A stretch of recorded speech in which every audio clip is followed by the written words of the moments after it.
aslinya di Bandung.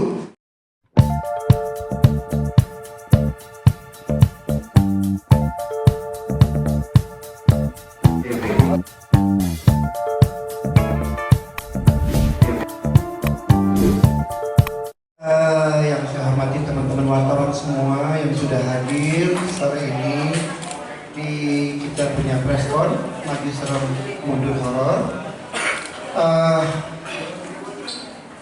Ini adalah salah satu konsep memang yang kita sudah ramu cukup ini ya, cukup detail gitu. Mungkin tadi Mbak Telly penasaran tentang judulnya ya. Oke, kita tahu bahwa dulu kita memang semua kayaknya tahu lah ada judul Maju Kena Mundur Kena. Masih ingat kan teman-teman? Masih ya. Itu filmnya Warkop zaman itu. Saya lupa tahun berapa, 80-an ya? Iya. 83 ya? Belum lahir saya. Belum lahir. Oke. Nah, ini kan judul-judul semacam ini udah sepertinya udah tertinggal ya. Padahal itu judul-judul yang cukup catchy.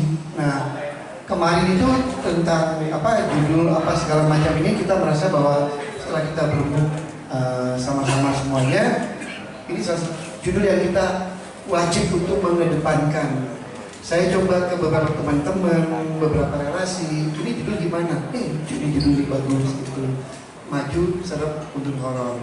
Nah, kurang lebih sih dari terinspirasi memang dari pertama kali memang ada yang tawarin sih konsep cerita ini, kemudian kita bahas, lalu mendapat respon yang cukup bagus. Akhirnya dari dua pilihan judul kita putuskan judul yang ini. Oke, jadi gini, kita tahu bahwa orang itu kan ke bioskop tujuannya untuk mencari hiburan ya. Memang secara pasar itu horor cukup diminati, tetapi yang saya lihat ini marketnya emang lagi oversupply juga ya, lagi kebanyakan. Mungkin teman-teman wartawan tahu semuanya.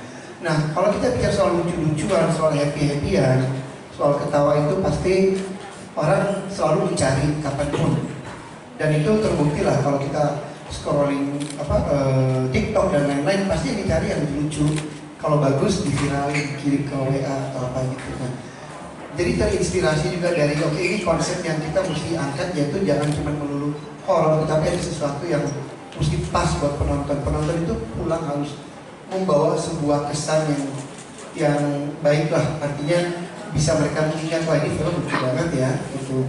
Makanya kita ramu sebuah konsep yang cukup menarik dari konsep 4 pertemanan di sini. 4 pertemanan ini kita tahu di sini ada Jody di sini, ada siapa tuh?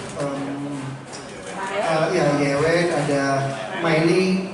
Mereka berempat ini adalah anak kampus yang memang wajib menyelesaikan tugas akhirnya.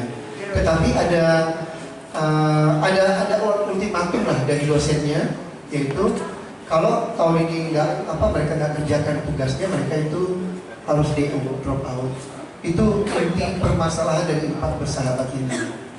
Nah, kurang lebih berangkat dari ide ini. Ini kita semua di sini di dalam ini ada beberapa twist yang kita berikan, yang memang kita mengajak dalam perjalanan film ini ada 2 kali twist di mana untuk bukan itu.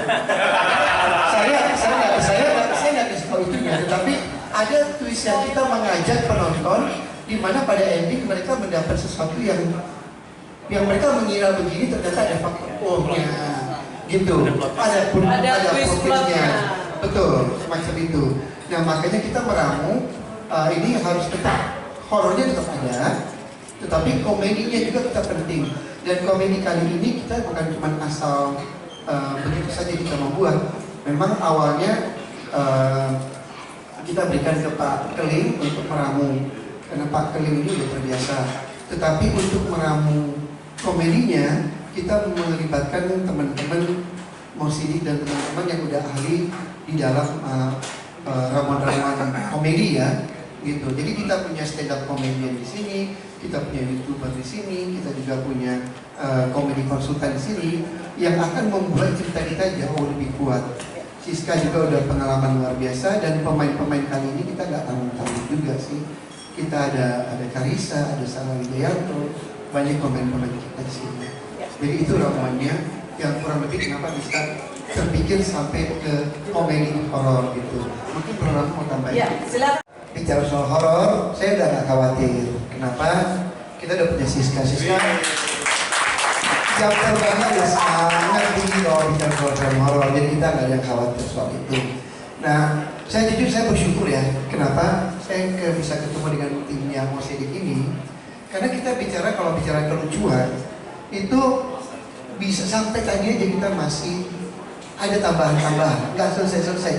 Kalau kita mau bikin lebih lucu, sebenarnya nggak akan selesai. Ini film kalau kita bikin 3 jam lucu pun saya jamin bisa, nggak bosan gitu. Jamin bisa dengan tim ini ya, gitu. Tapi ada peraturan Cineplex ya, durasi film. Dari Pak Udin, misalnya dari Pak Iri, dan semua teman-teman lain, Pak Irwan, mereka semua kasih masukan. Ini kita gimana, gini gimana. Saya kalau malam-malam ada ide, kadang saya telepon Siska, kadang saya telepon Pak Mosedik ya. Pak, ini kalau gini gimana ya? Lebih lucu nggak? Oke, saya coba garap. Saya bilang kalau nggak lucu jangan dipaksain ya. Ya udah digarap. Begitu dibahas ini aman gitu semuanya. Malah lebih lagi. Tapi kan kita masih punya titik stop di mana gitu kan? Ya. Nah, titik stopnya ini ya kita udah sama-sama sepakat bahwa oke ini udah maksimal. Karena kalau enggak satu scene bisa panjang banget. Ini bisa tahun depan. Makanya. Tapi kita. Konsultan horornya Pak, ada siapa Bapak? Saya dan Siska. Kalau bicara horor ya saya dan Siska berdua lah kebetulan. Jadi dan juga siapa Pak Keling ya. Kita bolak-balik Zoom karena dia domisilinya di Bandung. Bolak-balik Zoom meeting, bolak-balik diskusi. Pak Keling ini gimana? Oke, saya coba. Akhirnya jadi satu ramuan yang cukup menarik gitu. Coba ada lagi satu nama di balik ini, tapi memang kita tidak bisa menyebut identitasnya. Oh gitu, siapa? Nama bukannya? Nama bukannya? Di bawah Tuhan. Di bawah Tuhan. Madam Bestari. Oh, dia consultant horornya ya? Dia overall story and konsepnya. Tapi dia memang tidak mau tampil dan memang dia maunya di background-nya. Nah itu salah satu inspirator kita juga.